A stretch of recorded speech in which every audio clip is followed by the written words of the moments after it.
Merci. Et je voudrais d'abord vous remercier, Monsieur Castex, d'avoir accepté cette mission de véritable équilibriste qui mène la France dans cette voie très ténue entre, vous l'avez dit, relancer la machine, tout en préservant la santé des Français. On l'a vu, le confinement, ça a marché d'un point de vue sanitaire, mais ça a eu un impact très important sur l'économie et surtout sur le social.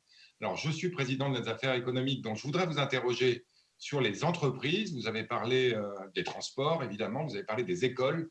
Le troisième acteur essentiel pour réussir ce déconfinement, c'est les entreprises qui, elles aussi, doivent naviguer cet équilibre ténu. Donc, je voudrais savoir si et comment vous suivez la manière dont le déconfinement se passe dans les entreprises. Je suis aussi député des Français d'Amérique du Nord, donc j'aimerais que vous nous donniez des détails sur la quatorzaine qui a été annoncée. Un certain nombre de nos concitoyens à l'étranger rentrent en France, les étudiants terminent leur année d'études.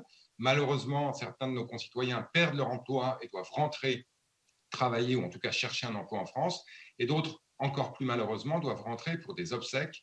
Et donc, évidemment, quatorzaine et obsèques me semblent difficilement compatibles. Donc, je voulais vous entendre sur ces deux sujets. Merci. Merci. J'aurais pu répondre à la question du président Lescure sur les entreprises.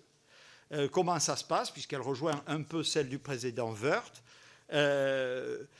Oui, alors là aussi, c'est vrai qu'on a mis en place des protocoles. Alors, oui, ils sont trop stricts et trop longs, n'est-ce pas? Et les gens disent, ah oui, c'est très embêtant. Oui, ils ne sont pas assez précis, on vous dit, et pas tamponnés par l'autorité sanitaire. On dit, ah, alors là, je ne peux pas engager parce que ma responsabilité pénale est susceptible d'être mise en cause. Deux arguments parfaitement recevables qu'il faut donc, c'est d'ailleurs tout le sel de ce plan de déconfinement, essayer de faire coïncider pour trouver, comme on dit, la voie de passage. C'est ce qui a été fait. Les ministres du Travail et le ministre de l'Économie ont mis en place des protocoles de reprise du travail qui, comme l'a dit M. Woerth, n'avaient jamais cessé. Mais malgré tout, ça c'est un élément de comparaison qui n'est pas tout à fait à notre avantage, notamment dans certains secteurs d'activité. Vous le savez, en particulier le bâtiment et les travaux publics, l'économie française s'était un peu plus arrêtée que les autres. Donc là aussi, il a fallu, ça fait partie des effets négatifs du confinement, il a fallu identifier les raisons pour lesquelles nous étions confrontés à cette situation pour que dans le cadre de la phase actuelle, ces obstacles puissent être levés et qu'on puisse redémarrer dans le cadre, je le répète, de la sécurité qui est due aux salariés.